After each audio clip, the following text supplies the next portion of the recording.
from. It's a balance between protecting the wider Australian community and making sure we have an open, transparent and fair system for detainees. Do you foresee a rise in arrivals? I know that the Shadow Immigration spokeswoman has already been linking the July reforms to a surge in arrivals this year. I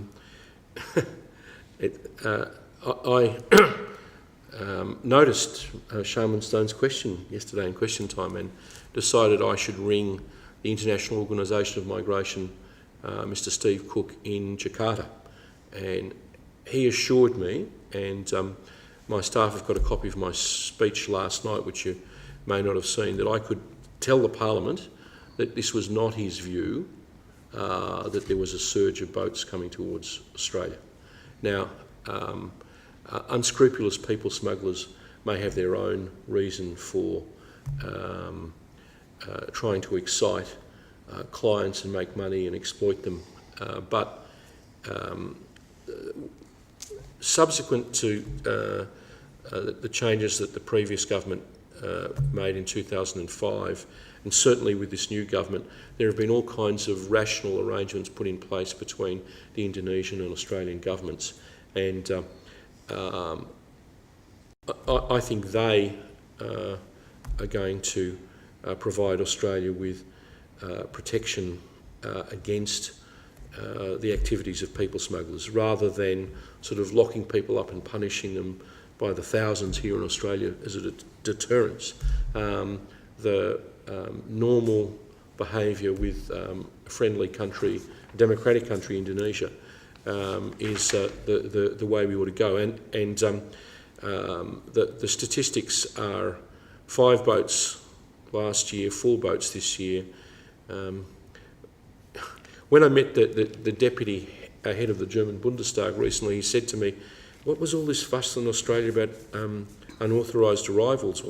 How many people came at the peak?" And I said it was about 4,500 in a year. And he said to me, "Mr Danby, we received 350,000 from Yugoslavia alone in 1 year." So you've got to see this in context too. And I think there's a wider history. I think we have to understand that there have been boat people coming to Australia since the Vietnam War, since the late 1970s. That is one issue. How they are dealt with here when they're on our shores is another issue. We must be very clear on that. I noticed there were 3 dissenters. What was their problem? Could I answer that? The problem was really about where the judicial review actually clicks into place. And they felt that the judicial review should occur after 30 days. The majority of the committee felt that that really wasn't fair or appropriate for DIAC to be able to do the necessary checks on someone they might think are unacceptable risks to the community. But most importantly, it's the case of overloading our judicial system. Already we know that anything that gets logged in, you make an application to a court, now you can expect to wait perhaps even the better part of a year before you get heard. So it is not going to be in the best interests of the detainee to actually have access to judicial review up front. That's why the processes are in place. The judicial review process is there, if you like, as a backstop down the track, right, a fail-safe. So we actually, we put the onus on DIAC, and it's clear in reporting conditions, and also on the Ombudsman. And then, of course, the people then have the opportunity of judicial review down the track. Well, we felt that, let's give the new government, the new criteria, our recommendations a chance to work.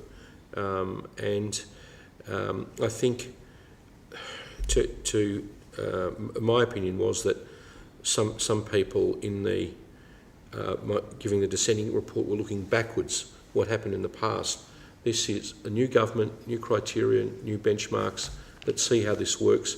If there were thousands of people unjustly still in immigration detention with this new pattern operating, then I might be in favour of judicial review as well. But I can't imagine it happening. I think we're already down, as I said, to a very low point of people being detained around Australia, and that's something we should be pleased with. And finally, we've called the report A New Beginning. Can you explain the detention debt policy and give us some background on whether you believe dropping it will mean that Australian taxpayers will pay more for keeping people in immigration detention? No, well, that's the opposite of the evidence that we received. We received evidence that was more costly to collect it than the money that was actually received. So apart from the fact that we were the only country in the world that apparently charged people for their cost of their own detention. I mean, I understand in China people who are executed are charged the cost of the bullet. I don't think Australia wants to be seen in that sort of company. That we found that it was an irrational policy, and a non-partisan group of people decided, well, let's do what's in the rational interest of the Australian taxpayer and the humane thing as well. And it really has an overwhelming impact on the detainee who may receive a bill. Only 2.5% of an outstanding debt of $170 million has ever been recovered, and the cost of recovery, the cost of administration, actually outweighs that money. Many of them can be waived, and sometimes are, but for those people who are removed from Australia and still maintain the debt, it can be very onerous on people who may never ever have the opportunity to repay the debt and may never therefore be able to come and apply to come back to Australia through the appropriate processes. But also people who are held in jail in the normal sense actually are given money Yes, for being in jail. So it's, well, you know, people in detention are the only, as the Chair said, we're the only country that ever, from what we could ascertain, actually do charge a person a detention debt. And even in Australia ourselves, the people who are in detention are the only ones that have been given a debt. So it just seems... Imagine you're a person who was released from detention, got a visa, and you're working in the Australian community. A lot of these people are very straitened circumstances, and to be charging them for the cost of their incarceration when you've released them is an injustice. So, you know, for them it was unfair, and the taxpayer wasn't getting any money out of it by chasing people who weren't going to pay overseas. I was wondering why the committee's recommended the Department of Immigration and Citizenship actually publish guidelines on how they'll assess unacceptable risk to the community. For transparency and for certainty. There's a lot of misconceptions about amongst people who are being held about the reasons that they're being held, and I think if there were open criteria for those very few that would be held under the unacceptable risk guidelines, people would then understand, this is why. And if the Minister was to take up our recommendations after 12 months, they'd have the right to apply. I'd imagine that some of these people, if under the published unacceptable risk guidelines